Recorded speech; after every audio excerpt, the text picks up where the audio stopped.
Hi friends, అందరూ ఎలా ఉన్నారండి? ఈరోజు వీడియో వచ్చేసి సైడ్ కట్స్ని ఏ విధంగా స్టిచ్ చేయాలని చూపించబోతున్నానండి. ఓకేనా? ఇప్పుడు కూడా కాటన్ క్లాత్ మీద చూపించుంటానండి. ఇప్పుడు వచ్చేసి ఇది సిల్క్ అనమాట. ప్యూర్ సిల్క్ క్లాత్ మీద ఏ విధంగా ముడతలు రాకుండా స్టిచ్ చేయాలనేది ఈ వీడియోలో చూపించబోతున్నాను. చూడండి, ఈ విధంగా 2 ఫోల్డింగ్స్ చేశాను అనమాట. ఫస్ట్ ఒక హాఫ్ ఇంచ్ ఫోల్డ్ చేశాను, మళ్ళీ ఇంకొక హాఫ్ ఇంచ్ ఫోల్డ్ చేసేసుకుని ఎక్కడ వరకు అయితే మనం ఫోల్డ్ చేసామో అక్కడ ఈ విధంగా నిదానంగా కుట్టుకుంటూ రావాలండి.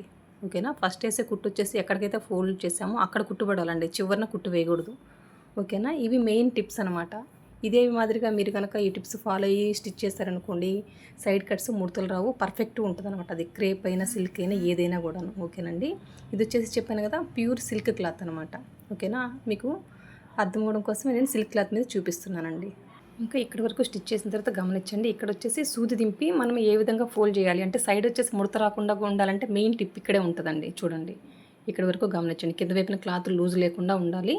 ఈ విధంగా ఇక్కడికి వచ్చేసిన తర్వాత సూది దింపి పాదం ఎత్తి ఈ విధంగా సర్దుకోవాలండి. ఇప్పుడు ఆల్రెడీ స్టిచ్ చేస్తాం కదా ఒకవైపున, ఆ లేయరును ఇప్పుడు కుట్టపోయే లేరు పక్కకు పెట్టుకోవాలన్నమాట. పక్కన సర్ది పెట్టేసుకొని ఇప్పుడు అడ్డంగా స్టిచ్ వేయాలండి. ఇప్పుడు చూడండి, నేను వేలుతో చూపిస్తాను. అక్కడ కింద వైపున వచ్చేసి లూజ్ ఉండకూడదు క్లాత్ అని అర్థం అనమాట. ఓకేనా? ఇక్కడ చూడండి, ఇక్కడ లూజ్ లేకుండా ఈ విధంగా అడ్డంగా ఒక స్టిచ్ వేయాలి. చెప్పాను కదా, 2 లేయర్స్ ఆల్రెడీ కుట్టున్నాం కదా సైడ్, ఆ 2 క్లాత్లు పక్క జరిపి పట్టుకోవాలి. అప్పుడే మనకి ఇక్కడ పర్ఫెక్ట్గా ఉంటుందండి. ఓకేనా? ఇప్పుడు అడ్డంగా స్టిచ్ వేసేస్తున్నాం కదా, మళ్ళీ ఇంకా నార్మల్గా ఓకేనా ఈ విధంగా 2 ఫోల్డింగ్స్ చేసేసుకొని కుట్టుకుంటూ రావడమేనండి. మెయిన్ అక్కడ ఆ ఒక్క టిప్ పాటిస్తే సరిపోద్దండి. ఓకేనా? అడ్డంగా స్టిచ్ వేసేటప్పుడు ఆల్రెడీ ఒక వైపున మనం సైడ్ని ఒకవైపున స్టిచ్ చేసాం కదా కట్స్కి, ఆ ఫోల్డింగ్ చేసిన క్లాత్ని ఇప్పుడు ఫోల్డ్ చేయ క్లాత్ని పక్కన పట్టుకొని ఉండాలన్నమాట.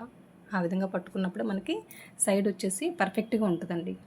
చూడండి, మీకు చూపిస్తాను ఎంత పర్ఫెక్ట్గా ఉందనేది. ఓకేనా? ముడతలు కూడా రావండి, పర్ఫెక్ట్గా ఉంటుంది అనమాట. ఓకేనా? చూడండి ఎంత పర్ఫెక్ట్గా ఉందో. ఇది వచ్చేసి ప్యూర్ సిల్క్ క్లాత్ అనమాట. ఓకేనా? ఇంక ఇప్పుడు తర్వాత వేసే కుట్టు వచ్చేసి చివరిన వేయాలండి. ఈ విధంగా నిదానంగా చివరిన కుట్టుకుంటూ వచ్చామనుకోండి, పర్ఫెక్ట్ ఫినిషింగ్ ఉంటుంది అనమాట. ఇంక ఈ విధంగా పట్టుకోండి. ఓకేనా? అంటే లాగి పట్టకూడదు అనమాట. జస్ట్ నార్మల్గా పట్టుకుంటే మనకి ఏ విధమైన ముడత రాదనమాట. ఓకేనా? ఇక్కడ చూడండి, సూది దింపి పాదం ఎత్తి మళ్ళీ రివర్స్ చేసేసుకొని కుట్టుకుంటూ రావడమేనండి. పర్ఫెక్ట్ ఫినిషింగ్ తోటి చాలా అంటే చాలా పర్ఫెక్ట్గా ఉంటుందండి. మీరు ఒకసారి ట్రై చేసి చూడండి. నేను చెప్పాను కదా, నేను ఏ పద్ధతిలో అయితే స్టిచ్ చేశానో సేమ్ అదే విధంగా మీరు ఒకసారి ట్రై చేయండి, మీకే రిజల్ట్ అర్థమవుతుంది అనమాట. చూసారు కదా ఎంత పర్ఫెక్ట్గా వచ్చిందో.